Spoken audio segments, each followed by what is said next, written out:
There he is. Can you hear me?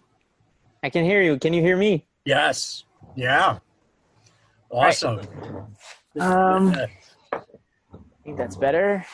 Is that better for lighting? Dude, I if you've ever seen all of my videos, you obviously know that I don't care about how I look ever. So I don't care how anyone else looks. I don't All care. right. It's all about the content, right? Yeah, that's what it should be, right? Should Yeah, be nothing that's else. what it should be. How are you? It's good to see you again. I'm pretty good. I'm a little tired. I We've imagine. had some pretty cold weather this weekend. Okay. We slept outside for 2 days, but it was a great class. It was a lot of fun, and Good, good. I'm back in school. I'm doing a master's in geography. Geography. Yep. Wow. I That's figured it was awesome. a great way to integrate the primitive survival skills I, into like a. I would never have thought of that. Uh, Yeah, that's awesome. so I'm gonna do a study on hunting Okay. All right. on a like a big territory north of Quebec City where Oh, there's a lot of indigenous and non-indigenous people hunting, sure. and there are two indigenous communities that are asking for specific rights on that territory. So it's like a Right. very complex situation. It's pretty interesting. That's nice. What are the peoples up there? There. The Innu and the Wendats. Okay. All right. So the Wendats are they're they come from the same how can you call it, like community, like for people from, I think, southern Ontario, Okay. like Great Lakes people, Right. and like they mixed the communities. There used to be another community there before that went like extinct, and the Innu were like nomad people in the north, Right. and yeah, Right. Because you got to they were follow the herds, right? yeah, Yeah. exactly, they were Yeah. pretty You have to pretty move around. hardcore people. It's not like you're growing anything up there, right? No, No, exactly. right? So, yeah, So, yeah. depends So, on hunting. so here's something interesting. So I think no, you remember, I told you I had started that carnivore diet, Mm-hmm. right? The meat diet. Yep. And we had liver that night. I Yeah. remember we fried up Cooked to in some bacon liver. fat. Yeah, That's I right. That's right. remember. It was good. Yeah, So, it was pretty good. so I found out that there's this test called a calcium cardiac CT scan test.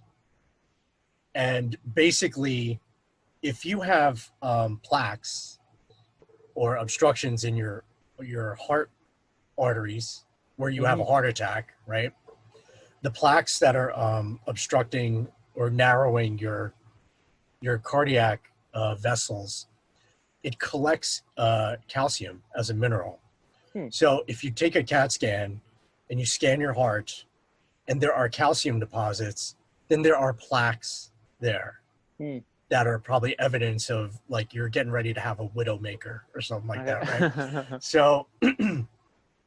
So, I'm tired of people, telling me you're going to drop dead of a heart attack, right, on this Mm-hmm. diet, and you hear that all the time for keto people and stuff like that too. Mm-hmm. And I said, you know what? I'm going to get this test. I'm going to get it, and Just to prove him wrong. well, I'm curious too, right? Uh-huh. I want to know that this is not an ideological thing. That Uh-huh. this is actually science. Uh-huh. I want proof because it's like when I came to Quebec, I'm like, this is all science, right? I'm going to prove everything that I say Mm-hmm. here that weekend, right? So I'm all about that. So I get this test, and it's rated from 0 to 4. So 0 is like you got tons of time to live, like there's nothing going on, and 4 is like we should probably admit you because getting ready I'm to gonna die. to code out. Like, so it's a very short scale of 0 to 4. Mhm. So and you know, the insurance down here in America is just so wonderful that I paid the whole thing out of pocket. Wow. So, but here's the nice thing is that it's cheap. It was like $90. Okay. It was $90, and I'm like, sure, I'll pay it, no problem, because I really want to know. And it was a 0, like it's a Wow. complete 0. And I've been on this diet for a year, and before that, I was keto for years. Right. So I'm just like, there you go, like there it is. Like Yeah. if there was proof, there it is. It's like you looked inside my heart, and there's nothing going on in there. So it's. And do you know if there's history in your family of like Well, my father died of a heart cardiovascular? attack, but Okay. he smoked since he was a teenager, Hmm. and I've never smoked. Mhm. So my mother, her side of the family doesn't have heart conditions, Okay. so it's okay over there. But my grandfather, on my father's side, he dropped dead one day while my father was in college, Hmm. but he smoked too. They all smoked. But So I still, think the it's link, pretty interesting. Wouldn't you right? say? And I know the link, but I think the link was the variable, the very strong variable is that they smoked since they were teens, Hmm. and they never stopped. Like they never stopped smoking. And my father he died after his second heart attack. My father. So and he tried to stop smoking, but you know, I was a kid back then too. I was like 13, 14. I would still catch him smoking. Hmm. Like he didn't stop after his first heart. Like it's, and Mhm. you know, so, but anyway, so for people 30 years in the future who are looking at this video, Mhm. how I first met Marcel is I went up to Quebec to do a Phryction Phyre workshop for the tribe up there known as Les Primitifs. Mhm. And Marcel and Jen picked me up at the airport and brought me over to the place where the workshop is. And we had wonderful philosophical discussions We on the had. way there and the way back as well as Mhm. we went back to the airport. And one of the first things I couldn't wait to do with Marcel after meeting him was bust out the stuff that I had brought. And immediately, like while we're eating and having dinner and all kinds of stuff, we're like doing hand drills and stuff like that. And Marcel he busts out 5 coals with 5 new materials he's never used before. Mhm. Because and it was amazing to watch. And it was, first of all, I want to let everyone know that it was perfectly obvious to me that Marcel had put in his dirt time. Like that was perfectly obvious. Like I didn't even have to explain anything to him. Like he just like picked up the stalk and spun it and like, oh look, coal. And then he did that 4 more times after that with materials he never had before. So we had an amazing weekend together. Marcel was a big, huge help during the workshop to help me with the workshop. Not only to get things organized, but he demoed a lot of things.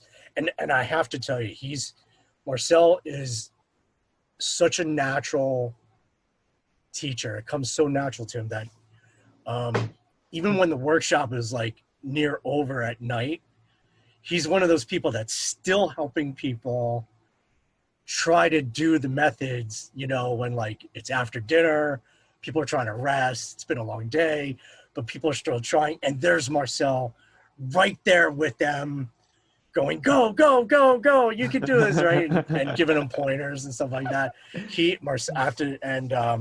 So I'm very, very pleased to see Marcel again and talk Mhm. to him again. We're going to talk about a couple things, and we'll see how this goes. Yeah. Thank you so much for having me. It's a lot of So, fun to talk to you again. so you contacted me a couple days ago, a week Mhm. ago, that Yeah. you had just finished a fire workshop up there with 30 people. Yep. So how'd that go? Let's talk about that. Yeah, it was awesome. Like it's we're technically not supposed to have like big groups of people, but like since we're outside and You're we're able outside. to, You're yeah, outside. Right. we're able to maintain some social distancing with Right. with You did it our safely. classes. But yeah, You did it exactly, safely. exactly. But I think people like there's a yearning for these kinds of classes, especially now with everything that's happening. People Yes. like want to learn these skills, and it was really awesome. Like Phryction Phyre is one of those subjects where like it fascinates people. People want to learn it. When they see it happen, they want to learn how to do it. And it was my first time doing a big 2-day class. I was responsible for the class. I had a lot of people to help me. I had Jen with me and some other instructors. So we had a very good team, but still it was a little bit stressful. Sure. Oh, it's always stressful. Yeah. Yeah. So is and this? I don't mean to interrupt. Is this your class or is it a LES Primitives class? It's a LES Primitives class. Okay. All right. So it was we have a series of classes based on the elements, and on these classes we touch up on technical aspects, but also the philosophical aspects, like what does fire represent? Yeah, exactly. And we don't have a lot of classes where we delve deep into the philosophical stuff, but those are these types of classes are more heavy on the philosophical approach. So at night we're around the fire and we tell stories, and we have more like talking circles where everybody gets to express how they feel. But there was a big technical aspect, and like we had to show the techniques, we were supposed to have like materials that were prepared up front, like furs that were cut the right size and were really dry. But Matthew is taking some time off. He's out west in British Columbia right now. Okay. And he forgot to leave us the box of materials. We had your stuff though, like the pump drills. Good. But still, we had to start with bow drill because it's the basics, Right, sure. And it's the technique that everybody knows. So it's the technique for us to see where everybody's at, and like I wanted to split out the group, not officially, but like you have people who need more coaching with really the basics, and those who've done like a couple calls and really want more. Right. And it's a hard balance to find. And I think seeing people carving their kits and like just to see how they work, like you said, if somebody's put the dirt time in. Yes. Like it's pretty obvious with experience. So we didn't have the materials. So I asked my team to go out in the woods and gather some materials. And instead of starting with the Phryction Phyre right away, I had them start with the 5-minute fire technique. So they had to gather wood, make a teepee structure, and they had one match to start it. And I really like that exercise because like you're able to put a lot of pressure on people, and usually with the pressure they don't succeed. And it's an excellent segue to teach them about how to prepare the tinder bundle and how to have a good fire structure, and especially the importance of moisture in the materials that you collect, because and we had rain the night before, I think. Of course. So yeah, it's challenging. It's always my luck when I do a class. Last time when I did a Phryction Phyre class, we had icy rain. It was in February, and yeah, everything was frozen. But anyway, so we started with the 5-minute fire, and then we had them do the bow drills, and the materials, luckily enough, were good enough so we could have like a couple of successes. And good. So it was a lot of fun. And in this class, I tried to touch up on the variables, but I felt like it's a lot of stuff to, like when people are at different levels, it's hard for them to grasp the importance of each variable. And they are obvious variables. So everyone got that humidity is a variable. That one is pretty obvious. And we couldn't, like, it was hard to have them select like other materials than the firs that we had. We had firs or cedar because like there was so much stuff to go through that they couldn't try with harder woods, but it would have been pretty obvious to them had they tried that hardness is a big factor too. It is. It is. So it's good. So it is difficult when you're trying to balance people of different experience, right? And what you said about the variables, I know that unless you're actually communicating with someone who has some experience under their belt, a lot of the variables just go right, they go right over because they don't have structure to understand the function, how to get to the function that you're talking about. So I know the techniques that we try to start them off with, like Hanjo, Bojo, like the basics, it's really just a gateway. It's just a starting point so that you could just try to introduce variables, but you can't just introduce variables because there's no, you need something physical before you could talk about something that's less tangible, because variables are not tangible. Yeah, they're not variations, they're variables. They're things you talk about. They're not, and only after experience can you go, well, only after seeing many colors can you, like a color, can you explain that there are other colors, things like that, right? Or it's like I always lately I've been comparing Phryction Phyre to like cooking, because everyone understands cooking, and everyone has or should have some experience cooking. And so when you talk about things like ingredients, you're talking about materials, and when you talk about freshness of the materials, you know, you don't want something that's rotten. So you know, when you're picking out the balsam firs in your area, you don't want something that just crumbles and is punky, right? You need something that's like just right. It's not green, right? Like you don't eat a green banana. It has to be like a yellow banana. Like it's got to be, has to have matured a little bit. So I find it's easier to make food references when trying to talk about variables, because it's the most common, probably the most common things we all have in common. So I completely agree with you, but to be honest, I had completely underestimated how hard it was going to be to teach the variables. It is very hard. Because when you talked about it in the workshop, for me, it made so much sense. Like because you have experience, right? You have the dirt time. It was easy for you. Yeah, it was easy for you. But I felt it was going to be easier for people to learn with the variables because it makes so much sense. Like it's I guess there's some point, like the variables can save you a lot of time, because with dirt time you get like an intuitive feeling for the variables. For me, it made a lot of sense because for a lot of these variables, I had like either thought about them or compensated for some of them, and I knew it in my body, but the way you said it, it was like much clearer. So I guess there's a point in, you don't need to be that advanced to grasp them, I think, or how can I put this? Like you're given a glimpse of how to go down this journey.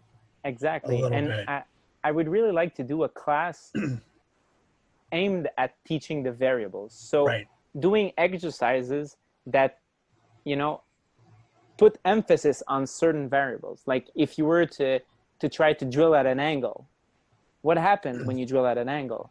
Like if you're not stable, what happens when you're not stable? If the wood is a little damp or really fresh, like, or harder materials, or what happens when you don't have a lot of space? Like what's the smallest kit that you can use? That's a lot of fun, building big kits, or like for the workshop, we did the giant drill.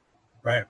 And people, like, it was awesome. Students were like exchanging for rolls for the bow, and we had them like press on the, it was really awesome to see them. But like for like a giant drill, you need a lot of space. You do need a lot of space. Yeah. So it gets, if you were to make people try the giant drill and try a really small bow drill and have them compare like what's the different needs in terms of space with those techniques that they just tried, I guess it would become a lot more obvious to them the importance of the variables.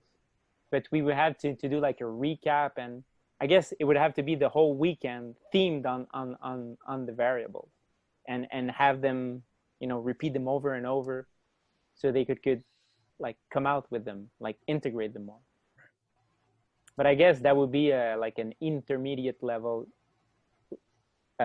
class for exactly, because people need to know. People need to have had a call, at least one call. Well, it's probably not enough.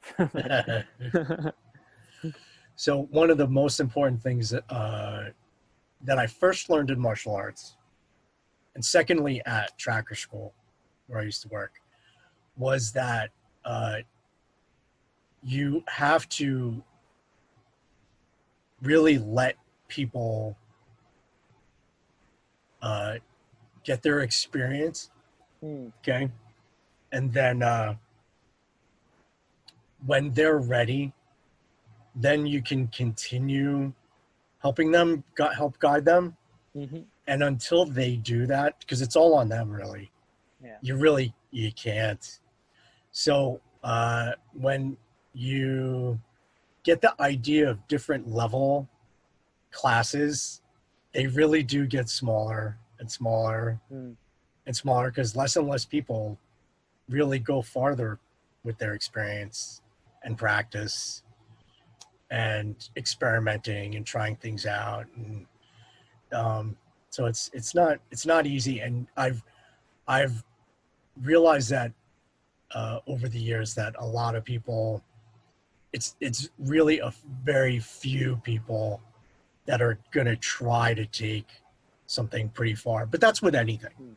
Yeah. That's really with anything. If you want to be really good at something, really the numbers dwindle down and down and down and down. So what are you going to do? Yeah. So, but it is pretty hard when you're passionate. Like you want to give that passion. Yeah. If I could download everything that I know to everyone, I would, you know? I'm not jealous with these skills. I want as much people as humanly possible to, you know, to live them and have them. And like you see the magic in their eyes when they get it. That's one of my, like you said, that I was keeping on coaching people even when we were late in the day. Yes. Like for the class this weekend, like I had my own group, which was a more advanced group, and there was a more beginner group in a camp nearby, and I needed some rope, and it was lunchtime, so I had to get the rope, come back to my camp to eat, and then I go up the hill and I see someone like trying his bow drill for one of the first time in his life, and his kit was pretty good, and he was really close, but he was tired. Sure. So I was walking. And then I look at him and I stop and I go help him and I help him.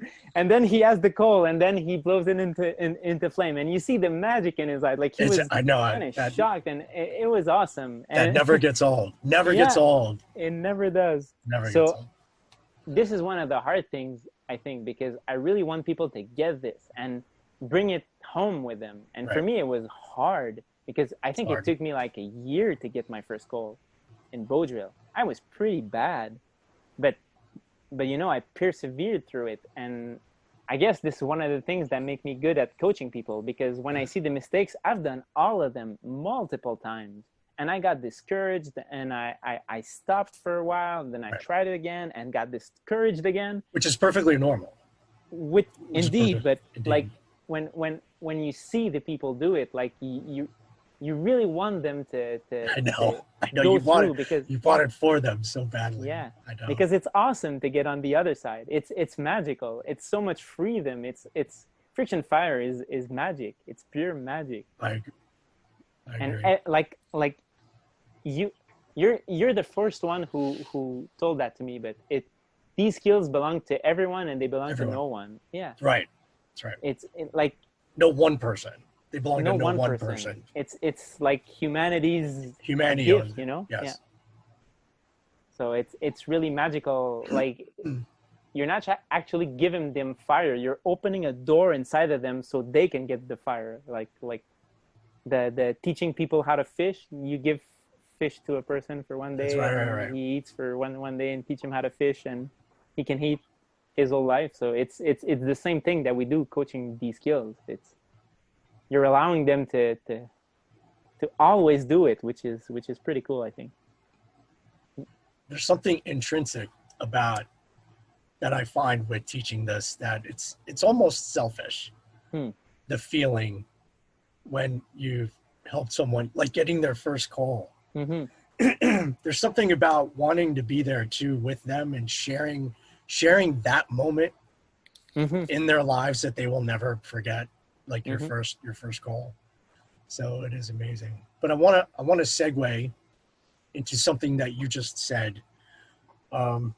You want to, if you could, you would just download everything to other people if you could, right? And I know that feeling because for everyone out there, this is not a commercial. All right, but Marcel has signed up for I have this online thing that I created starting in 2010, and it's video from 2010 to 2014. It's basically 4 years of my life, going through everything I possibly could. And so you signed up for this, and if you first of all, I'm surprised you made it through probably the worst sales pitch ever, because it's if you go to my page, all it does is try to discourage you. All it does is discourage you from like signing up and doing this thing. Like it's the worst. And I'm like you don't want to. I'm like, you don't want to do this. Like you don't want to subject yourself to this for like years to come. You don't want to do this. But he signed up anyway. Why? I don't know. And so I wanted your honest opinion since you started it. I don't expect you to be far into it. It's a lot of video. But so what are your thoughts on it? And be brutally honest. Like I don't care. I think it's really good. Again, not a commercial for everybody out there. This is not a commercial. But I think you should all sign up for it. I think like when we talked about the variables, for me, what drew me to it was hearing you talk about all this stuff. Right. So that was the commercial, actually. Oh, like, when I was there. Well, meeting you and talking right. About, like how I was wondering how you came up with that philosophy that you had. Okay. And for me, that was the best sales pitch for the class, because like it's one thing to know the techniques, like everybody can learn techniques, but I think what you're teaching is how to come up with techniques, which may sound like not important, but you have to think about the stuff from such a like abstract level to come up with all these methods that you came up with. Right. And for me, that was the turning point that drew me to it, because a lot of the techniques that you were showing, you actually showed in the workshop. So, and I could do them. Like there's a lot of techniques that instinctively, since I have a lot of practice, yes, I could watch a YouTube video and learn how to do a crutch drill. So, but yeah, the way you lay it out and you really take your time, which I guess for some people is a turnoff, but for me it was really interesting. But to lay out like where does it come from for you, like what you call the Tao of Lao and all. That's right. But I do have a problem with over explaining things. I don't know. I got to cut back on that. But I guess when you come to a certain level, if you want to go deeper, you don't have a choice. Like you need all that information. It's true. So I guess if you really want it, I'll give it. Yeah. So it's not a class aimed at beginners, but I think a lot of people who teach this stuff out there could really use something like that. Just to, like, do you really know how to explain the techniques? Do you know how to explain a hand drill? Do you know all the variations that could help people, get it? I have a friend of mine who's really, really good at hand drill. But he's really strong. But he's pretty terrible at teaching it because he's so strong. He just does a demo and has a call in those, hardcore conditions with materials he just gathered, and it works for him, but it doesn't work for anyone. Right. And I think one of the strengths of what you created is how do you make it work for not only for everyone, but in a lot of conditions, like with different materials. How does it react? Even you're using a lot of modern tools, and in my experience, I try to do them the more primitively that I can, because I think there's something liberating with it. But I think the modern tools allow you to experiment. You can experiment much quicker. It takes quicker, faster time to work your spindle on a rock and make your own cordage. So if you can use modern materials, obviously it works with primitive materials too. It just takes a lot more time to complete the methods. So I think, I really like the class. Of course, there's a lot of stuff. It's a lot. It's too much. This is the download. And this is probably what your brain would explode if you were to download all that stuff all at once. I think but my way of studying is I have some questions that pop up in my mind, and then I try to answer them. So I don't go through any online material. I never go through a class linearly. I always jump back and forth, and sometimes I'll watch the conclusions and then come back. So it gives me context. And for me, it's my way to make the materials my own and approach it in a way for instance, I think when I started, I did watch the video on the variables and the Tao of Lao because I was very curious about that. That's what drew me to the class. And then I think I watched some videos. I think you go through hand drill first. Yes. But then I jumped through bow drill because I was curious of how you were explaining it. And then I wanted to see some of your crazy machines. So I went ahead and you can do that. And you can do that, right? You could just jump around if you want to, which is it's convenient. And for me, it was also a way to give context to the method, to the methods. I don't know if that makes sense, but I think jumping back and forth, and even watching a video twice. So maybe I would go to the conclusion and then to the start of a section. Sure. But then go back to the conclusion, and then you have all these different levels of understanding, which is a way that I really like to use to study. What's the craziest thing you think so far? How do you mean? All right, so you jumped ahead to some of the stuff that's invented, right? What did you look at? I really enjoyed the one where you use your kids. Those are really fun. Well, I needed proof of concept, and the only way to do that was to have a 4-year-old and an 8-year-old do it, right? So, could you give me just one? Take all the time you need. We're all good. There it is. Yeah. It's we've had all our college classes are all online now, so we had so much of the Zoom meetings and the sometimes the internet cuts off, sometimes you have problems with your computers. It's a really weird time period we live in right now. It is. My son is doing all his online course. Well, they both are, so they know more about it than I do.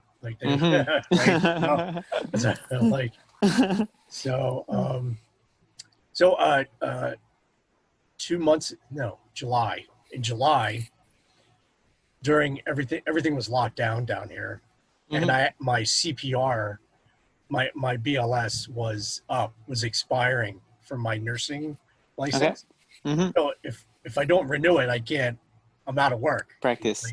Right. So, so I go to my office and they say, well, we're not having CPR classes. You have to do a Zoom meeting for your CPR. And I'm like, really? And like, I'm like, oh, okay, all right. And so I guess I should be okay. And it was, except for the fact that I thought I was just going to log on and we were just going to go, right? So before the time period, I'm like, I hadn't even downloaded the app. So I had to do that. And then I had to like work my way to find the meeting and enter the passcode. By then it's already 15 minutes past my testing.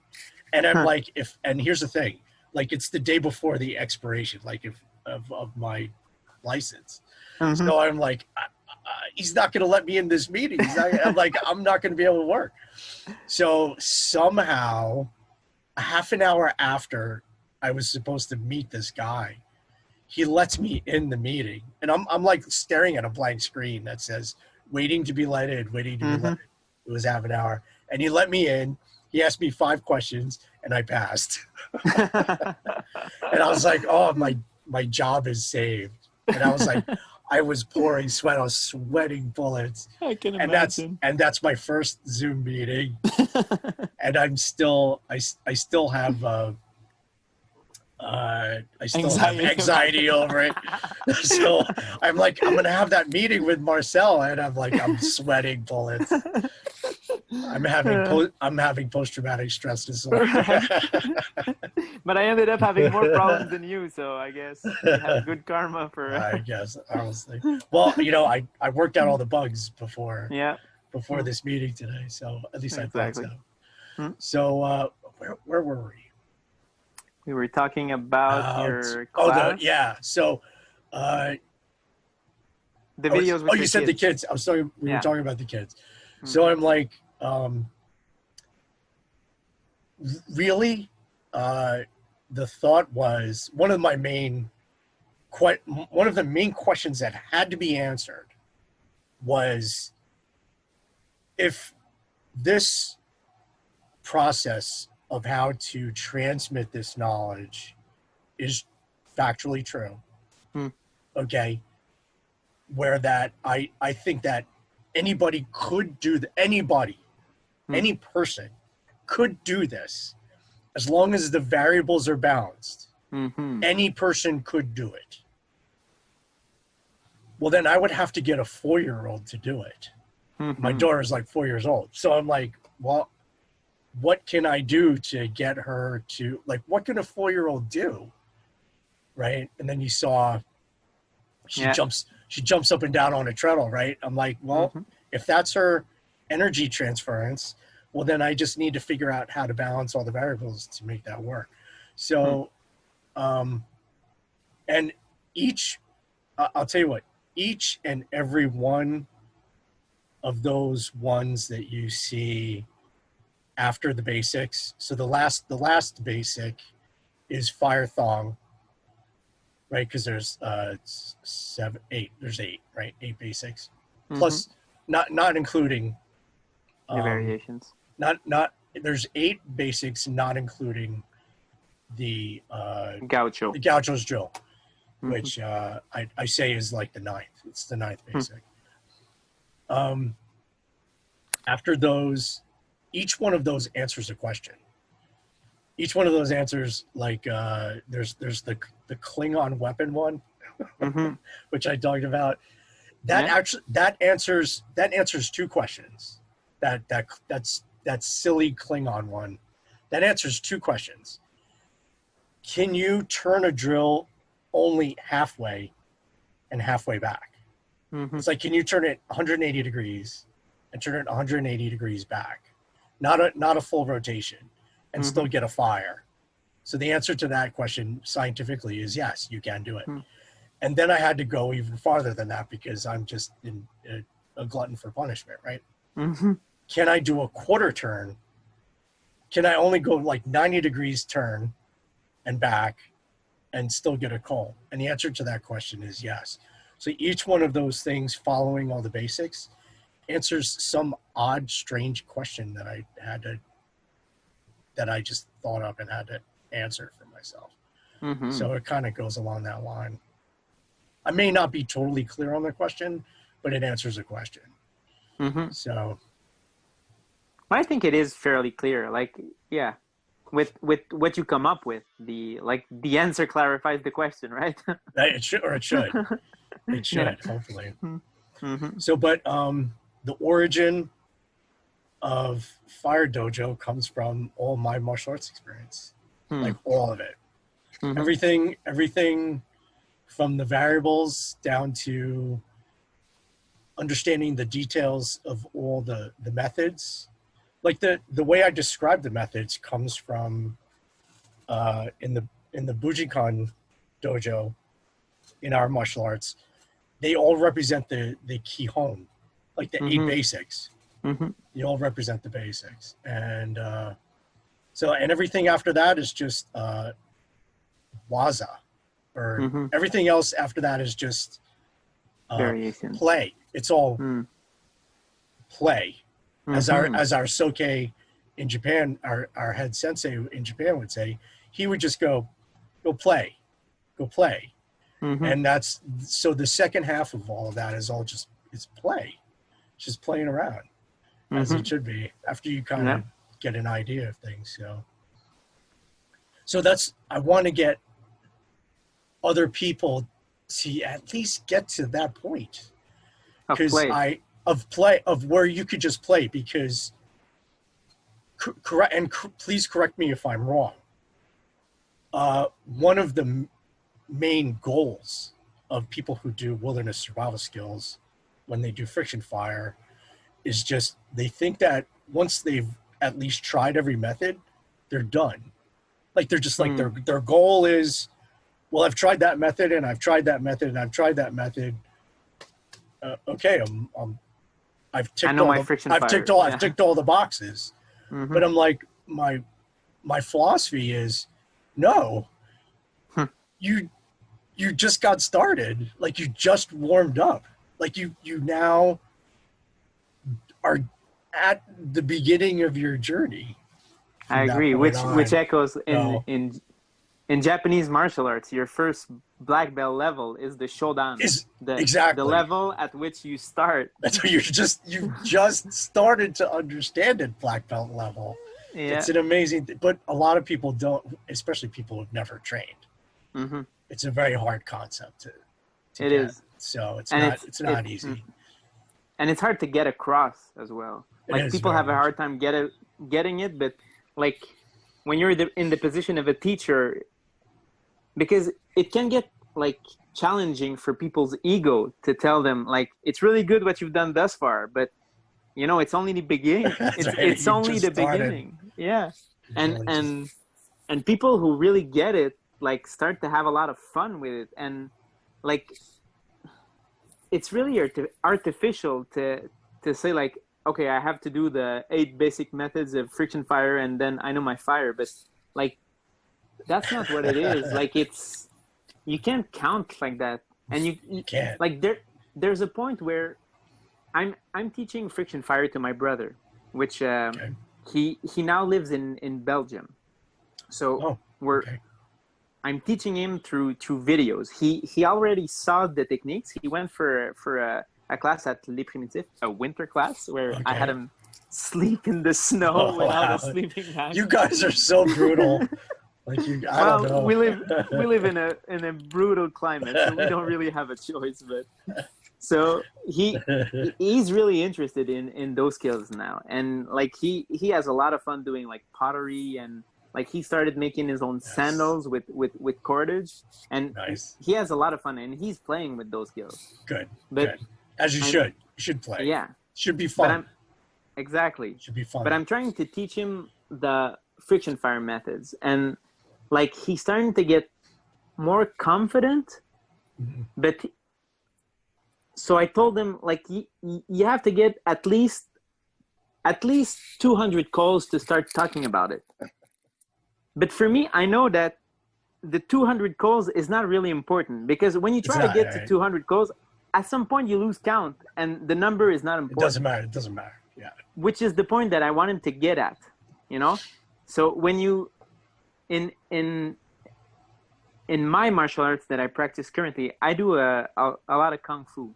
Yes. And we have those like crazy abstract numbers, like you have to do thousands and thousands of kicks.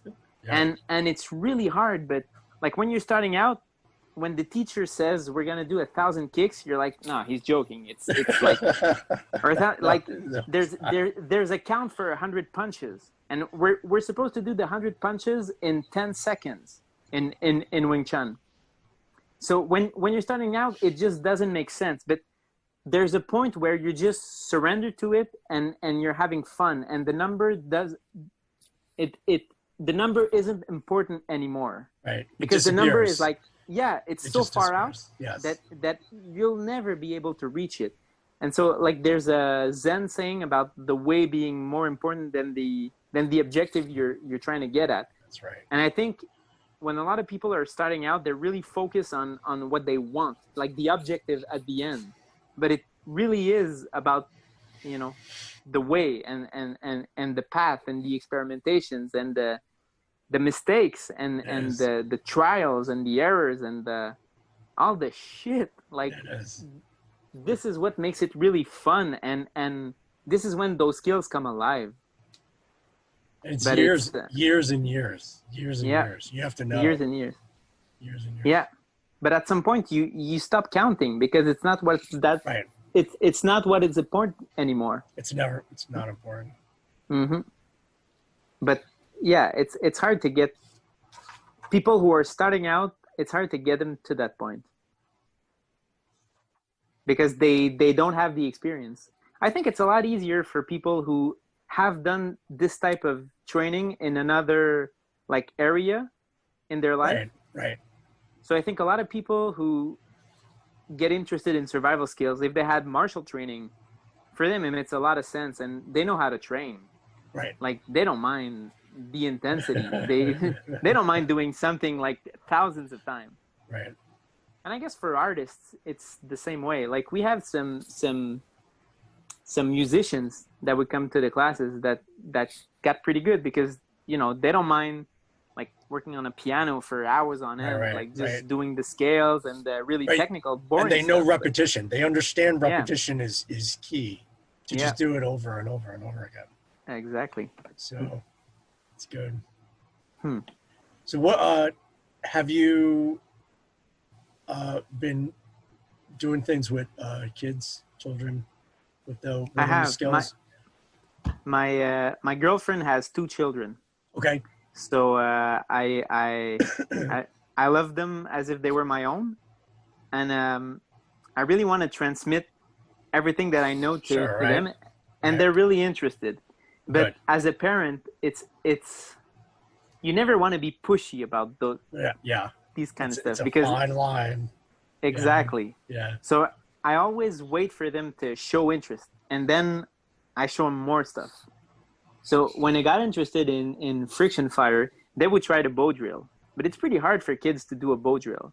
Right. But they were like really into it, and they trained hard. Like they drilled for hours. Did they really? But it was really impressive to see, and they got frustrated and they were crying and but they really wanted it. But for me, I wasn't sure I was the good person to help them with this. So I offered them some advice, but I knew I couldn't get them to get it, you know? Right. So I had them do the toggle drill. Okay, yeah. And then almost immediately they had a goal. It's a really cool method to do with children. Yeah.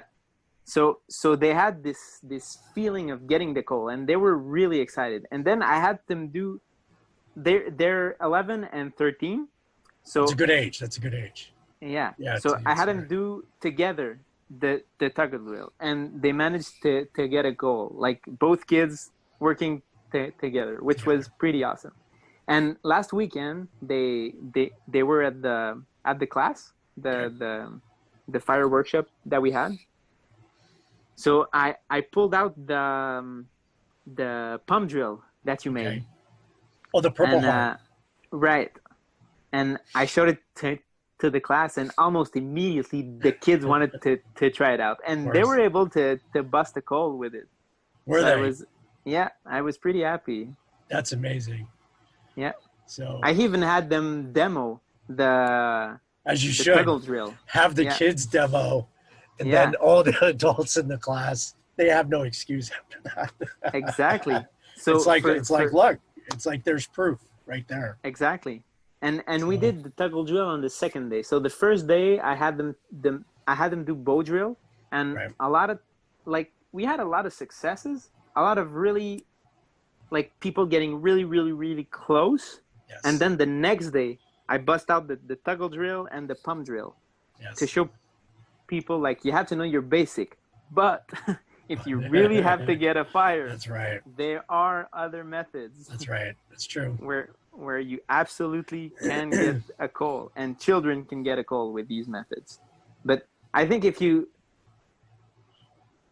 people even us tend to get addicted to our comfort, and we really have to always push ourselves to go beyond our comfort level. So I'm doing my bow drill with fir kits or cedar kits because it's easy. Right. And I know I can, especially if you're doing a demo, you want it to work. So it's like comfort food. It's like a peanut butter and jelly sandwich. Exactly. But when you're the teacher, it has to work. Like what you're showing, it has to work. Correct. So when we train, we always push ourselves. But if we demo a lot, we tend to stay closer to our comfort zone. And I fear if we were teaching the toggle drill first, people, I guess, would get pretty comfortable with it and maybe not practice as much their basics. Right. There has to be a balance of challenge. They have to be challenged. Mm-hmm. So, really the toggle drill and the pump drill, they people should kind of see that a little later. Mm-hmm. I agree. Exactly, because it's too easy. It is too easy. It's almost too easy. Because a kid could bust out a pump drill in seconds. It's easy. Mm-hmm. Yeah. So, but it's again, it's keeping in line with all of doing STEAM. Mm-hmm. So science, technology. There's the technology, but really a key portion of STEAM is the engineering. It's like you do have to figure out how to build it. You have to create it. And you have to understand that if you don't build it correctly, your technology is not going to function. Mm-hmm. So all of your measurements or your math has to be correct. Right.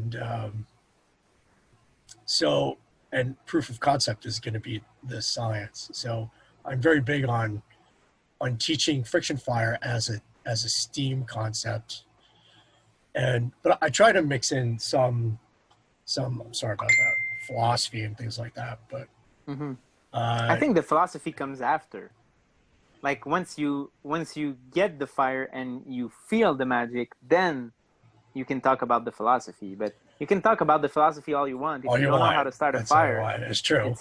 It's theory. It's you don't know what a fire is. When we sleep outdoors at really, really cold temperature, it gets pretty cold up here. Below zero. Yeah.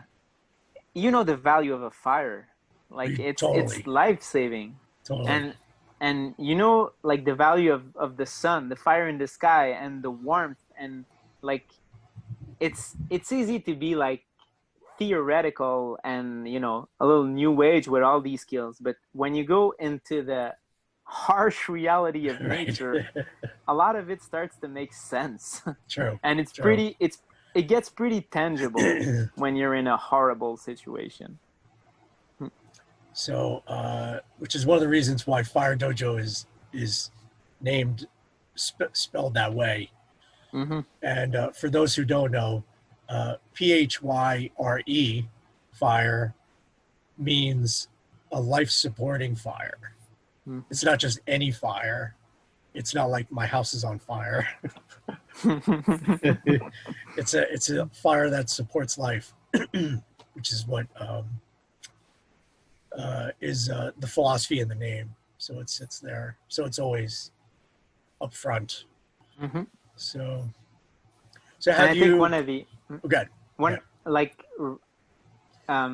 in regards to that, that's one of the things we were talking a lot about in our Phyre workshop, in the philosophical aspect, where we're teaching people to become guardians of these skills, guardians of the fire. Like they're the ones who are supposed to carry the fire with them, teach the fire, but also make sure the fire doesn't, destroy everything. So they have to know how to make how not to light a forest on fire. That's right. How to treat it with respect, and make sure that when they're done, like there's not like the little smoldering coals at the end, and everything is safe and secure. Right. So that things don't end up like California right now. Yeah. Which is pretty sad. Yeah. So for the people out there who don't know, in talking about the Purple Heart pump drill, maybe a lot of you out there are familiar with cedar. Cedar has a hardness rating called a Janka hardness scale. Has a hardness rating of only 350, but Purple Heart has a hardness rating of about 2,600, which is halfway up the Janka scale, because the Janka scale only goes up to like 5,000. So when you're doing a pump drill with a wood that is, I don't know, a dozen times harder than the cedar, everything, your technology needs to truly be in balance to make something like that work. And so if a child can do it, then there should be your proof of concept right there. So it's exactly right. So have you hacked anything new recently? And for everyone else out there, hacking means done up material that you haven't done before. And it could be any material, it doesn't matter. So I've experimented with some hand drill materials. Okay. But I'm not sure if I collected them right. Like I had some successes with I had to convert the names from French to English. So I did soft woods for sure. I've done willow, and I've even done fir. Like this weekend we bust, like it was really fun because we had a more advanced survival class, and we had them do a challenge. They had to get a fire with no tools and no cordage in 1 hour. Wow. So one of the people that was helping me, I told them earlier in the day that it was possible to do a hand drill with fir, that I had done it in the past. Sure. And so when the students are trying to like pulling out roots for cordage, and like they're working their spindles, and he comes out of the wood with a really like straight stalk of like a fir branch. Okay. And so there was 2 other instructors helping me out, and they start drilling, and I think it took them like 20 minutes from start, like getting the materials and getting a coal. And 20 minutes. And they 20 minutes they busted out a fire. That's awesome. That's awesome. If you have a couple people who know what they're doing, I think it can get pretty easy to get a fire going with sure, absolutely, with a softwood like that. And so I've tried. You told me. Have you told me that you couldn't get a fire with reed, with hand drill, or no? You can. Yeah, it's very different. It's what makes it hard is that the walls are very thin. That the walls are thin, and they cut through the wood instead of having friction. Like there's not enough mass, so you have to find a reed that's the walls are thick enough, I think. Yeah. But I did do it. Yeah, of course you did. Of course you did it. Of course you did it. So but I had a hard time with what's the plant that you gave me? What's the name again? Like the harder one that you have to collect at the end of winter. Like there's the goldenrod, but there's another one. There's a mugwort. Yeah, right, the mugwort. So I have a lot of mugwort where right next to my home. Okay. And I think it was last spring I collected some, but I couldn't get it to work. Yeah, it's really thick. It's nasty. It's nasty stuff.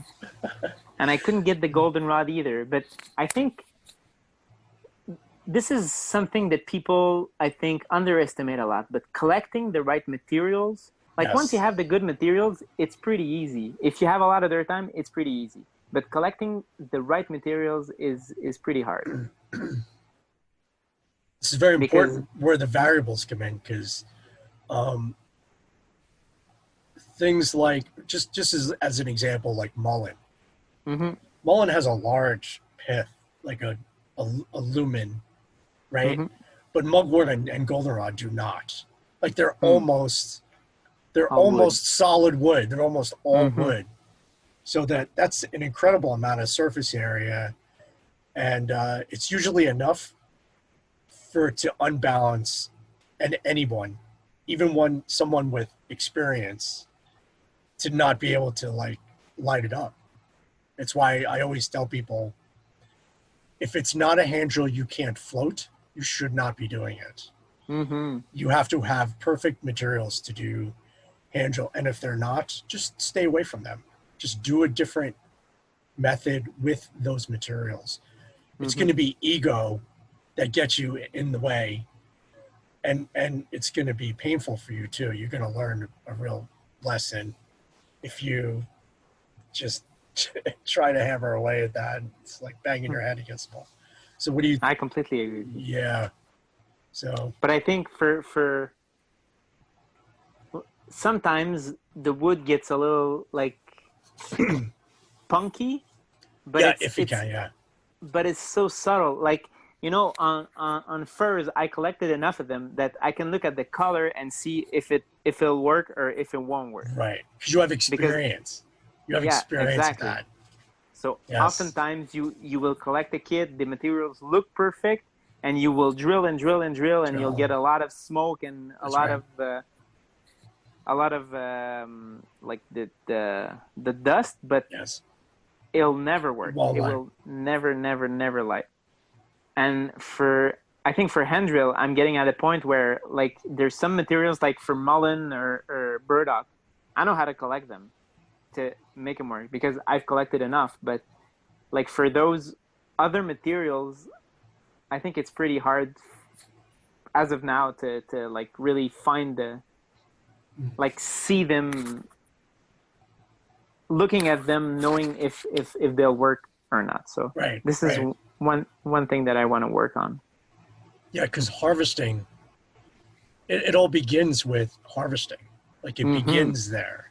Like having the right material. It's like going to the supermarket and getting the right ingredients. Like you don't buy rotten vegetables and things like that, right? Or exactly. Or not. You can't. You shouldn't do it. So you just know.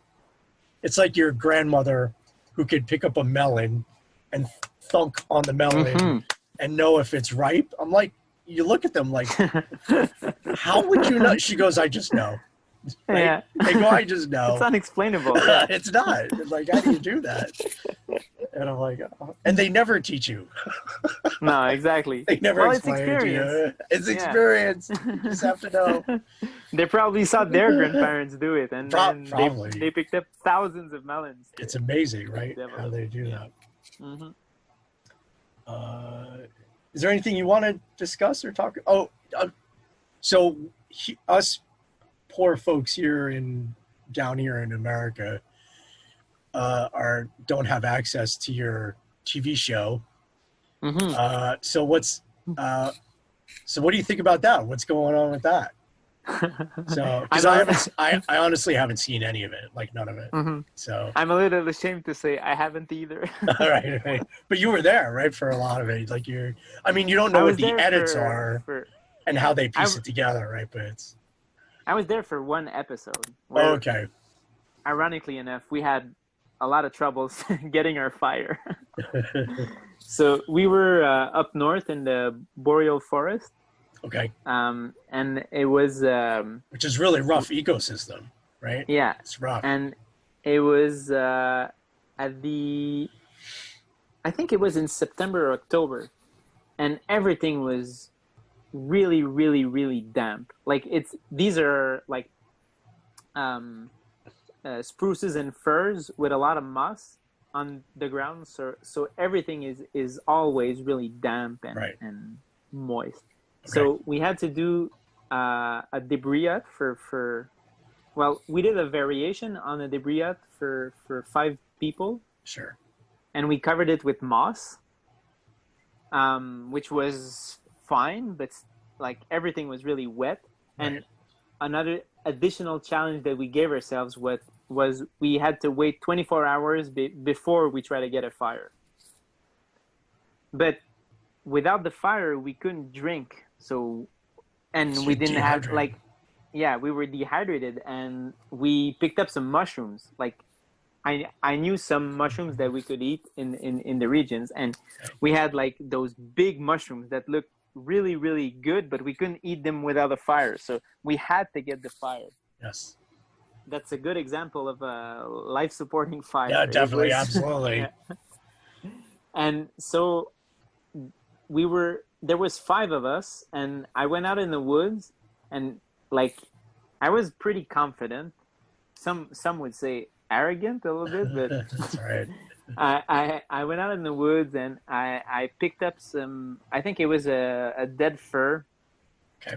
And so we carved it with rocks, and then I had my shoelaces that were made of paracord, so we didn't have to worry about that. Okay. And we tried a toggle drill. Okay. But it didn't work. We tried to do it as a team effort. So there was 2 of us holding the pommel. Right. And I think there was one of us holding the board. Right. And Matthew was pulling the strings. Okay. And like we had a lot of smoke, and like at some point, obviously we were dehydrated, we were tired, and at some point, like you could feel the tension between between everyone. Right. And so we abandoned that method. We made some bow drill kits that didn't work, and like after 4 hours of drilling and trying to get the fire, we didn't get it, and the sun was setting down, so we had to finish up our shelter, and like we were pretty bummed out. So the next day we busted out a knife, and like it took us, I think, I don't know, 15 minutes. Yes.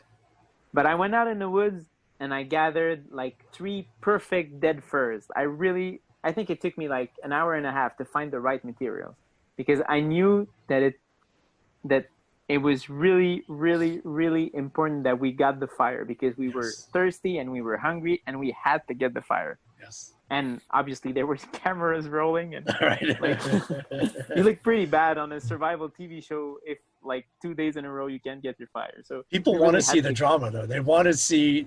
They're looking for your failure. They're like, so Exactly. but when it's you don't want to fail, No, of course not. Of course not. So I really took my time, and we were able to get it. We did the bow drill technique where 2 people drilled together, and Jen and Lucy, our other really experienced instructor, managed to get a call of course together. But because you guys are awesome.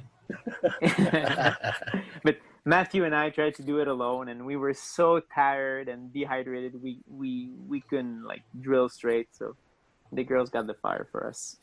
Which was pretty awesome. I want to tell you that your first choice of the tongo drill is the same choice I would have chosen if I was out in the woods with a group that would have been like my number one choice. Like, so I don't think your choice of your method to start off with was wrong. Like that was the perfect choice. It was actually my first time doing a toggle drill. I hadn't seen it before. Yeah, it was. And Matthew explained it to me, and like we kind of figured it out, but he was the only one who knew how to do it. Okay. All right. So, but I guess it would be different now if we were to right, of course, to do it. Because experience. Now you have experience, and not just dojo experience. Like you were outside experience, like trying to exactly. But what's important is you guys didn't die. Exactly. It's not the kind of failure where you're like, oh, we're all right, we're extinct now. We're done. Yeah. So what lessons did you come away from with that, do you think? I think the big one, well, there were several ones. Definitely material collection is really, really important. Very important. When we teach shelter, we put a lot of emphasis on, location. Yes. Like you want to find the right spot. Like you don't want to get wet in the night. Like if you're in a ditch and water collects, it's not good. You want to be in a place where there's a lot of materials. True. And you're going to put a lot of energy into it. True. So you really want to take your time to select the right location. But I think it's true for all skills, and especially fire. Like, take your time to collect the right materials and collect more than you need. Like, that's right. Not a lot more, but if it's a question of life and death, you don't want to collect one and it doesn't work or it breaks in the wrong way and then you have to go out again. Like, when you're out gathering, gather a little more than you think you need. So if I were to do it again, I guess I would gather at least 3 perfect stocks for sure. Just to be sure, And I had never drilled at that level of dehydration. That was a first for me. Wow. We could, like, we drank a little bit, but from like small crevices on rocks because it had rained before, but without the fire we couldn't drink like the water from the lake. So I was really surprised at the impact of dehydration. You get a lot weaker when you're dehydrated. A lot. And I think we take our hydration for granted, and we don't know, like, when we feel a little thirsty, we're not dehydrated. Like, it's not true dehydration, different. Right? It's not true dehydration. There are real consequences to dehydration. So when you experiment with that, you realize that you get a lot weaker and that you actually don't have that much time to get your fire and purify your water, because like, it's a question of life and death. There's a point where you might not be able to perform the technique to get a fire if you don't have the right materials and if you're alone so that was one of the important lessons.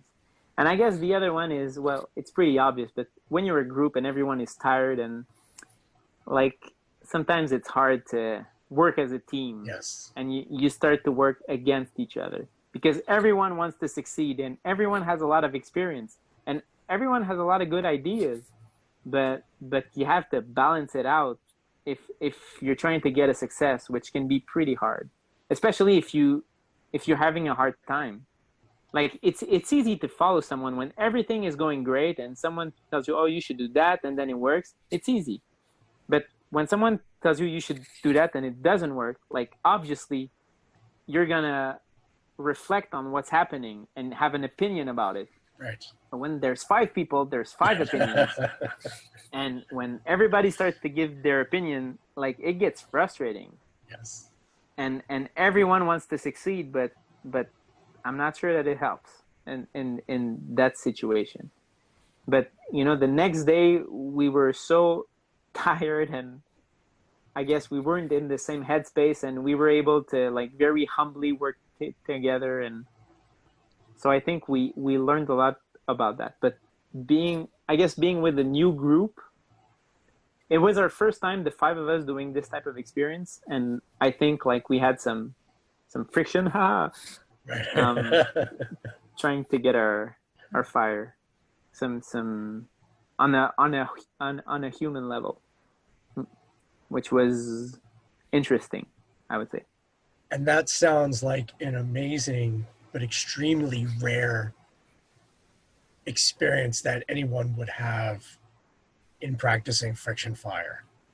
Like the fact that you guys were literally outside in extreme conditions, having to work together for almost for real, right? I can't imagine anyone else actually experiencing that and learning that lesson. So you have something very, very unique and rare to offer all the firekeepers out there with that perspective. And I think that's amazing. And thanks for sharing that, because I learned from that too. Because as much as I've been outside doing stuff and practicing primitively, also being an introvert, I rarely do things with other people as a group, because one, I'm automatically uncomfortable, you know, trying to share opinions, and I'm like, and how to do things. So to be forced to do that under the most extreme of conditions is an experience that even I myself have not experienced. So thanks for sharing that. I appreciate that. And I'm sure a lot of people out there do as well. Cool. Awesome. So do you have anything you want to share or talk about with us that's still Phryction Phyre related on any subject? Sure. Well, like, I think we have some pretty awesome extreme environments here in Quebec. We have a lot of we have very long, we have long winters. So we had a lot of experience, you know, trying to get fires when it's really important. Yes. And I've been in some pretty terrible demos over the time. Where the demon of demonstration, I call it. The demon of demonstration. That's a good one. But especially in the winter time, I had one when I started doing the hand drill. I was really excited about it, and I would do it like all the time, especially during demos. Right, sure. But for that particular demo, it was minus 22 or 25 degrees Celsius. I don't know how cold is it in Fahrenheit, but it was much lower than Fahrenheit. Yeah, in degree, yeah. So it was pretty cold. And I think we tried, like, we had our materials that we brought from home, so pretty dry stuff, and I was doing a hand drill and other instructors were doing the bow drill, and nobody could get it to work. And I was really surprised because I was so confident in my materials, and I couldn't figure out what I was doing wrong. And then we finally got it. A friend of mine managed to get a lucky side call on his hand drill. Okay. And it was like the gods of fire had mercy on us. And we managed to get the fire that way. But like, the students were looking at us for the whole demo, like freezing their asses off. And like, it was pretty terrible. But when it's that cold, I think you have to warm the materials first, because like it takes a long time to get the right temperature. Yes. With the materials. Yes. And I'm pretty sure hand drill is probably not the way to go in these conditions. It could, yeah. Because you need a lot of friction. You need a lot. Yeah. But you did get it. I didn't though. But all right. But my friend got it. And it was a hand drill, right? And it was hand drill. It was a hand drill. Do you remember what the materials were? It was either mullein or burdock. on cedar. Excellent. Yeah. So, but And if ever you watch, probably in every single one of my hand-drilled videos, I go over the three steps, right? I always say the same thing as I'm starting. I have to mate it together, and then you have the warm up and filling the notch, and then you have to ignite it, right? And so I think each one of those steps you really have to consider well. So, but the warm up, if the variable is such that your external temperature is in the negatives, you have to adapt to that warm up period as being like a true warm up period. I would imagine. I'm thinking out loud is what I'm doing. So, but I'm like, in what you're explaining happened. So I'm just going through my thought process as I do that. So, anything else? I had some other experience with rainy snow. Rainy snow, like a wintry mix. Yeah. Yes. Exactly. So it's snow, but it's really close to rain, and everything gets really wet. But it looks like snow. So you're confident. I had that experience for a demo also. We were drilling in that condition, and what would happen is our dust would get wet from the little particles coming down into it. But it was really hard to figure out the right angle to protect the dust and the kit and the materials. And I think it was last year we had a class, and it was the exact same weather, and I saw the instructors trying to get a call for like a ceremony or like a more ceremonial fire. And I knew it was going to be pretty hard, and a friend of mine was there, and he's pretty good, and he was trying and he was getting frustrated, and like people were making fun of him around. Like, you want a lighter? You know, we've heard that. Oh my God. But if I had a nickel for every time I heard that. Yeah, exactly. We would be rich, man. We would be rich. So I explained to him that he was drilling in particularly hard condition, and I helped him like trying to figure out the right angle to cover it, and he did manage to get it. But it's a really, really, really sneaky weather. We have a lot of sneaky weather in the winter. But it's good practice. Again, experience. Your experience balance the variable. Yeah. So that's an important lesson too. But it's hard sometimes to see the variable, you know? Like in the first example that I told you with the cold, it wasn't like I could get the smoke and the dust collecting. So for me, it wasn't that obvious that temperature was a problem because there was smoke coming out of my kit. But obviously the outside temperature was really, really cold. So I had overlooked that. And for the other one, like you think you're covering your kit, like when it's raining or when it's snowing, precipitating, right? It's just coming down.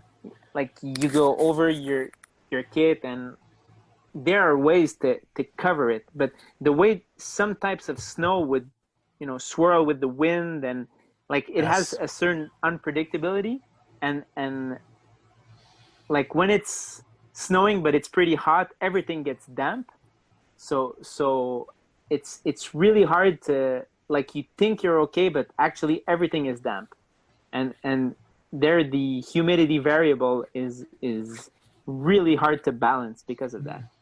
But it's almost it's not that clear which variables you have to balance in these situations, because everything looks as if it should work, but it's not working. So I guess it comes down to experience. Like, even knowing the variables, you have to have the experience of identifying the right variable.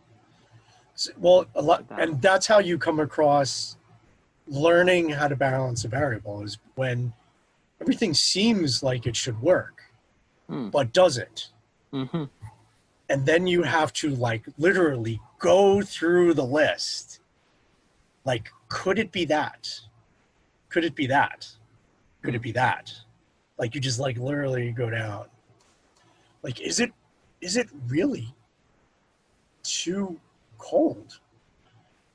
Like, is the humidity really that hot? Like, you have to, like, you don't know, because obviously, what I love about Phryction Phyre is it's binary. It's just like either yes or no. You have a call or you don't, and that's it. Doesn't get more sciencey and mathy than that, right? Yeah. I mean, it's 0 or 1. So it's like, if it's not working, you have to bust yourself through those variables and just go, well, something is not in balance and I'm not seeing it. And you just have to work your way through. And that's how you really grow, is putting yourself in those uncomfortable challenges. And that's when you end up with experiences like you probably now could catch things that I could not in certain situations because of your experiences. So, in our specific climate there. Exactly. Because I remember when I visited you guys in January, and Matthew, the worst. Matthew, I know, but it was, you know what? He goes, "This is Quebec. This is Quebec. Enjoy it. This is Quebec." So, and I did. I love Quebec. Is so lovely, I have to tell you.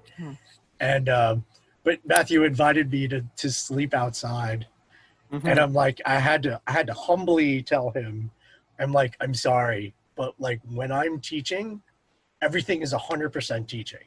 I can't, if I'm to do any kind of survival stuff, that just distracts me from teaching. Like, it has to be 100% on students, and I can't be distracted by other things.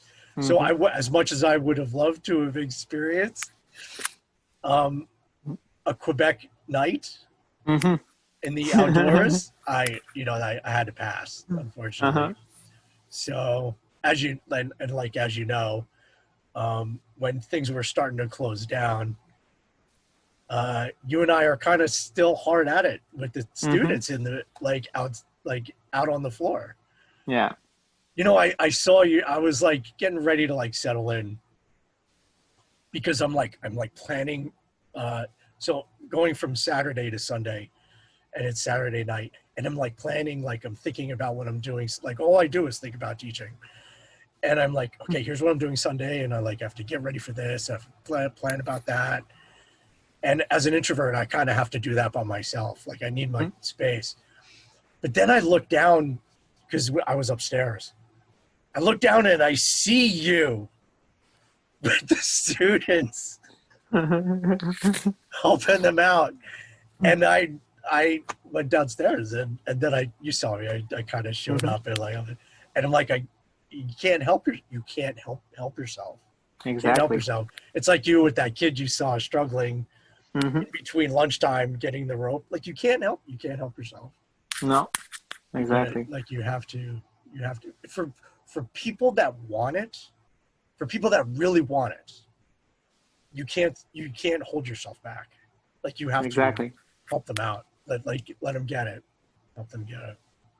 But it does takes a lot out of you. Like, I remember at the end of the class, you were really, spent out. Like, I was exhausted. I give 100% when I'm there. I swear. Exactly. I swear I do.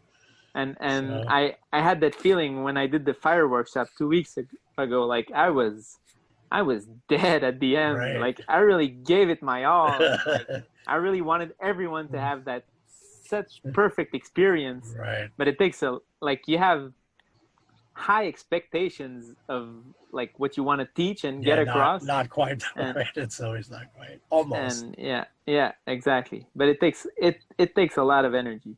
It does take a lot of energy. So I understand what you're saying, that like the survival part, like separating out the two. Yeah, I can. I learned that. I learned that actually at tracker school. Okay. where I'm like, well, you're an instructor. You should be doing survival stuff. I'm like, no, you don't understand. Like, your learning, like my teaching ability and your learning experience is going to suffer if I am distracted by doing all that other stuff. And it was something that I learned early on, because when I came aboard there, I was like, well, I could do survival and then I could teach and, you know, it'll be great. And I'm like, no, like that is completely not, reality just shuts that down immediately. But you did your class outside, entirely outside? Well, we didn't really have a choice. Like we had 5 classes, 5 groups last weekend. Right, we and they all have to be, so. We had 4 of those groups had to sleep outside. Okay. We had people doing like a survival challenge. We had group survival challenge and solo survival challenges. Wow. So we had to get there early. I had to be there Friday night. Okay. To be there to help out for the survival challenge people that had to set up, and like they're doing a pretty intense experience, and we have to, you know, protect them. We have to be there so they can feel safe enough to experiment. That's our role. Great. Absolutely. Like a vision quest almost. Yeah, exactly. It's the same thing, but like a survival quest. It's physical, except it's physical. Yeah. So we have to be there, and people have to see us, know we're there, and we have to tell them that we're doing the same thing that they are. Like we're sleeping out there, and it gives them a lot of confidence. So the experience is really intense for them. It's really intense for us too, but they feel our presence doing it. It gives them, you know, the courage and confidence to push through the hardness of the experience.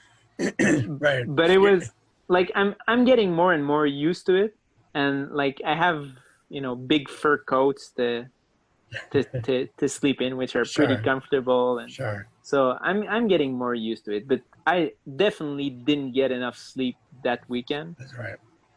But I think all in all, I was able to manage, you know, with the teaching. But it's definitely harder to have your ideas straight.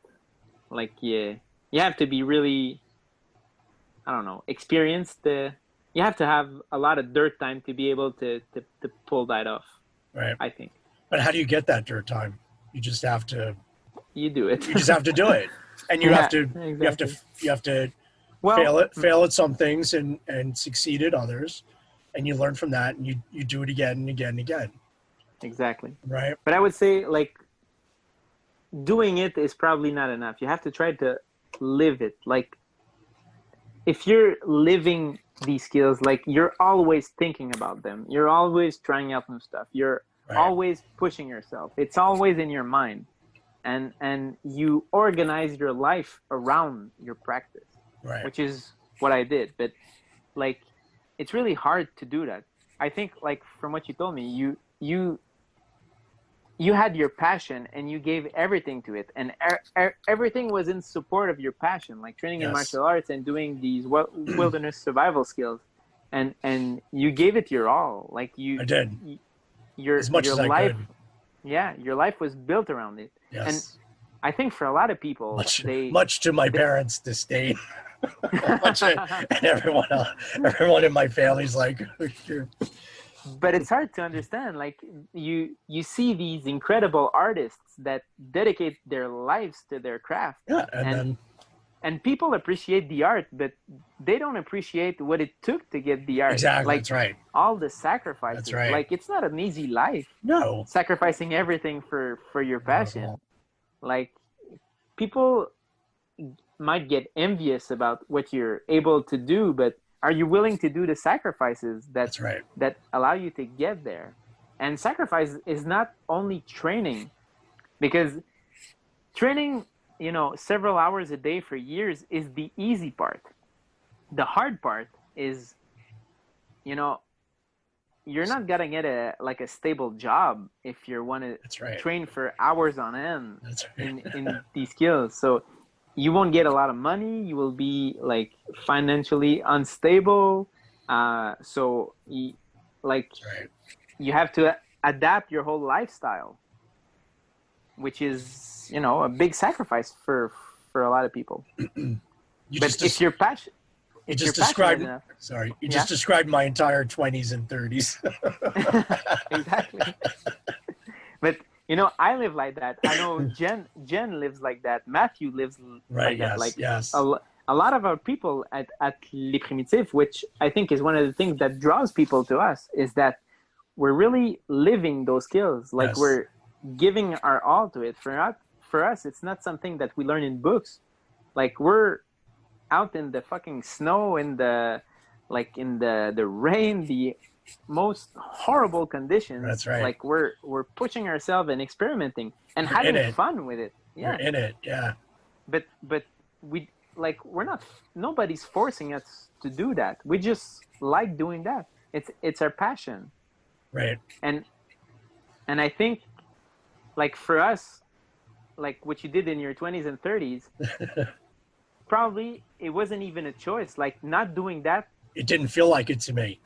Yeah. It was just something I had to do. Like I had to do this. Exactly. It doesn't make sense not doing that. Right. So I think this is something that a lot of people who look from the outside, and maybe this is something like when people watch TV shows, they get an idea of what it is to do that. Like they see us trying to get the fire, they see us sleeping in the shelters, but our life is built around that. That's right. And I think this is something that a lot of people don't really understand, that it's hard for them to train, like to find the time to train, but it's hard for us too. Like it's hard for everyone to say, they say you have to train, 10,000 hours to be an expert at something, but it's hard to find 10,000 hours to train in something, but it's hard for everyone. Like even for the experts, like it's true. How many hours have you put in your training? Countless. And you really dedicated your life to that. Yeah. And I have a lot of respect for it. For me, it was really inspiring meeting you. Like, I have a lot of practice, but seeing you who literally dedicated your life to this craft and came up with, these incredible ideas. Crazy things. Yeah, but really profound ideas. Like, I really respect how you got there. I know what it takes to get to where you're at, and it takes a lot of effort. I'm not there. I'm on the path, but like it's real dedication. And I think it's really humbling to see people like you who really push through for all those years. Right. But this past decade, starting in 2010, I realized something, and which is why I have respect for all you guys at Les Primitifs, is you guys are still doing most of all the wilderness skills.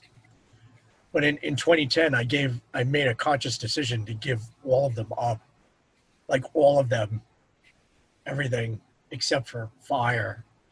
So I think back to all the time that I spent learning all those other skills, like all of them, bows and arrows and pottery and basketry and shelters, and you can name all of them, because I did them all, lamps, torches.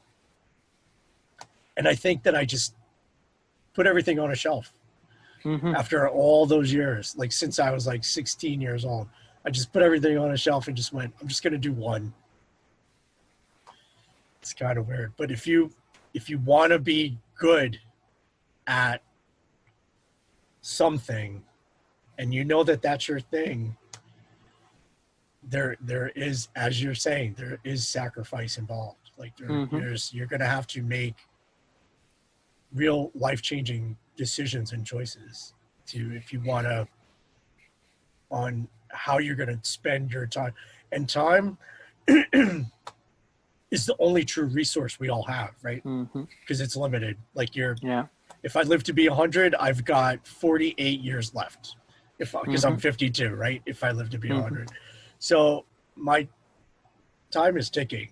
Like, so whatever you choose to do on this planet and choose to do well, do it with all your heart and do it without regret. But they are choices and they are decisions, right? Sure. Exactly. And your time is limited and it's not guaranteed. Like you're saying, if you live to 100. If you live to 100.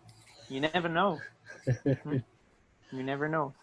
So anything you want to add, or are we good for today? Anything at all? Questions, comments, a story?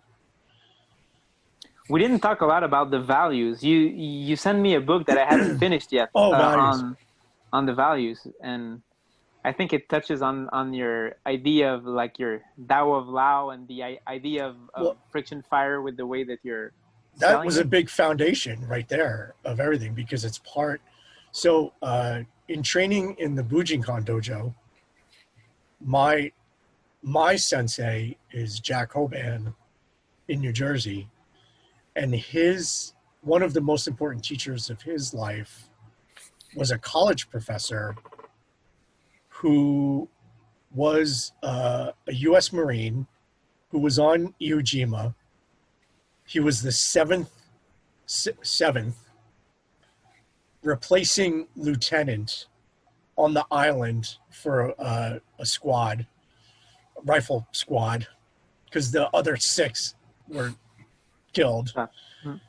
And he shows up and he survives the rest of the battle and the rest of the war, makes it home, and he ends up working for the State Department.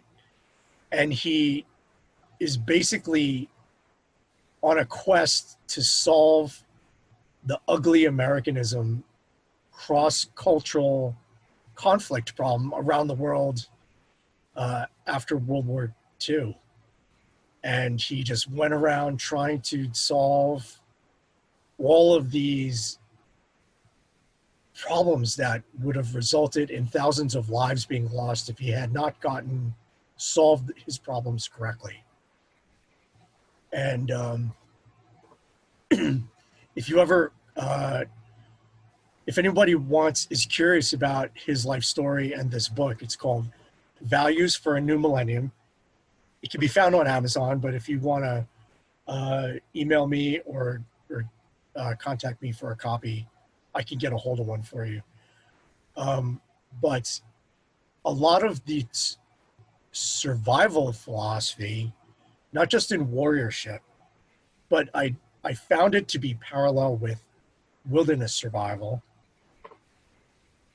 And so therefore I sent it to Marcel and Jen and Matthew as a gift to kind of round out the physical STEAM techniques and methods we went over one weekend, and just kind of finished it off philosophically with that to kind of give them an idea if they choose to follow up on it. But thanks for mentioning it. But do you have a question about it, or? I really enjoyed, like, so I've been practicing traditional martial arts my whole life. I've started in karate. I've done 3 years in Bujinkan.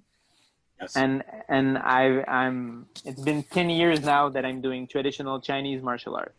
And in traditional martial arts, like, martial virtues is something that's really, really important. It's embodied in the stories that are being told about the masters, like the etiquette, how you should, how you should act around other people, or what you should do with this.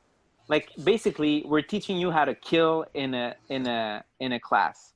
Like we're teaching you very, very violent stuff, but at the same time, we're teaching you how to become a protector, how to be open to other people, how to respect other people, how to love other people, and how to love yourself, how to respect yourself, how to heal yourself. And for me, I thought it was really brilliant to sum up everything as the life value, because as you touched on earlier, like we don't, like our time here is limited, and it's the same for everyone. And another way of saying it is that our life is limited, and the life that we have is the only one that we have, and its value is absolute. Protecting life is the most sacred and important thing. And it's easy to get that feeling for people that you love or people close to you. Like it's like when you grow up, like you love your parents, you want to protect them. When you have children, you want to protect your children or your loved ones. But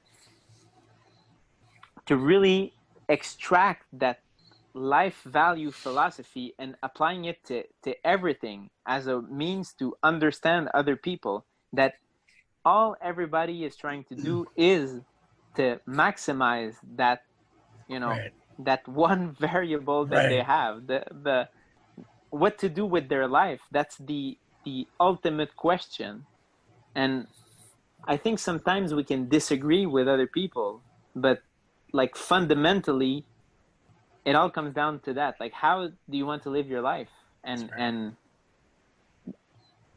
it's hard to say there's one good answer for it. Like, we all have our answers, and I think we have to respect people's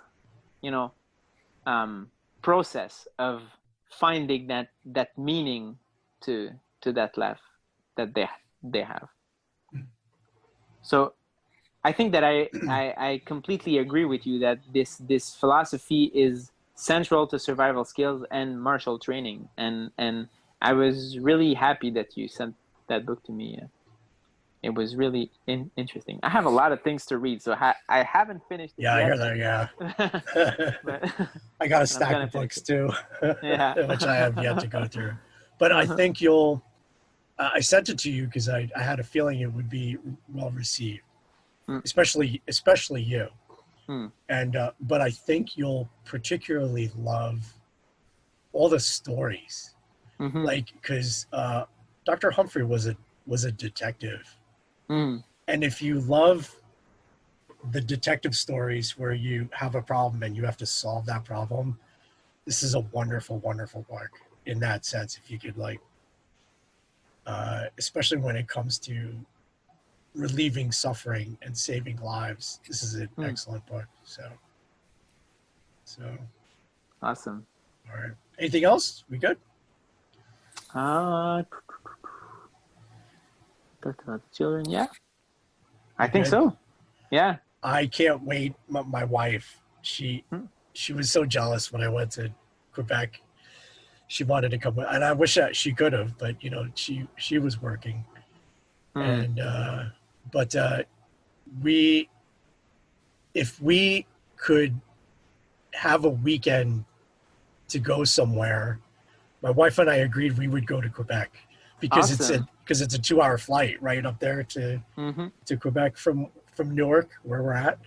And we would love to visit again. It's just so, and from the drive that Matthew and I took around the city a little bit, it was so beautiful.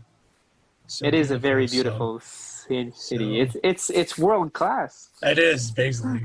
So I'm looking forward to coming back and visiting you guys again. So I'm awesome. Yeah. You and your family are always welcome here. You'll have a place to stay if you need, and appreciate it. We'll be there to drive you around. I had a real feeling of family with you guys. Like, it was really amazing. And the weekend, everyone was so wonderful. Like, everybody in the class, like, there was no tension, there was no conflict. There was all just, we're here to learn, and everyone just got along. It was amazing, which is really rare to see in a lot of workshops sometimes, where it's sometimes there's a lot of there was no ego. There was no ego in your class at all that I could sense. I think Matthew has built a pretty special place with Les Primitifs, where like any other business, we've had growing pains. You know. Yes. It's hard, you know, having a lot of classes on and like doing the marketing, and like it's really hard to manage a business. But I think all in all, he managed to build something like a place where people can be very passionate about these skills and really, you know, express themselves through it and live and transmit these skills. And I'm really happy that you had that feeling with the people in the workshop, because I think most of our classes, we tend to attract people who are passionate like that, which I think is really fun as an instructor. Which is actually obvious when I was there, because everyone was just like sponges. But if I have to leave you with words about Les Primitifs, I just have to say that your guys' maturity level is really high. Like your maturity. It's amazing. So cool. Well, thank you. No, Marcel, thank you. Because it was great to get back in touch with you and see you again. It was a lot of fun. All right. And I hope to see you again in Quebec soon. Yeah, me too. All right. All right. Thanks, brother. I'll see you soon. Take care, Joe. All right. Bye. Bye-bye.